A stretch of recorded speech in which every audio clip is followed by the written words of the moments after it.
Hello friends, welcome back to my channel Shinchan in daily life. আজ একটা খুব সুন্দর সহজ রেসিপি শেয়ার করতে চলেছি, যেটা আমরা প্রেসার কুকারে মাত্র 3টে সিটির মাধ্যমে তৈরি করে নিতে পারবো।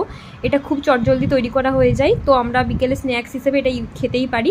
এর জন্য লাগছে আদা, রসুন, পেঁয়াজ, ক্যাপসিকাম, টমেটো। আমি লঙ্কাটা নিইনি, এটা অপশনাল, আপনারা চাইলে নিতেই পারেন।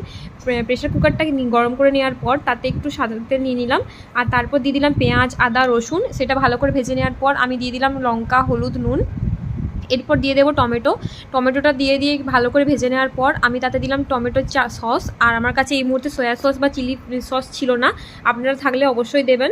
তারপর সেটা ভালো করে নেওয়ার পর আমি অলরেডি সিদ্ধ করে রাখা পাস্তাটা এর মধ্যে দিয়ে দিলাম, আর পাস্তাটা দিয়ে দেওয়ার পরই দেবো হালকা তেল, যাতে পাস্তাটা একে অপরের সাথে না লেগে যায়। তারপর প্রেসার কুকারটা ভালোভাবে আটকিয়েই 3টে সিটি দেওয়া অবধি ওয়েট করবো। ব্যাস, আর তৈরি আমাদের মশলা পাস্তা। আশা করি আপনাদের ভালো লেগেছে। Thanks for watching. ভিডিওটা ভালো লাগলে লাইক, কমেন্ট আর শেয়ার করে দেবেন। Tata, bye bye.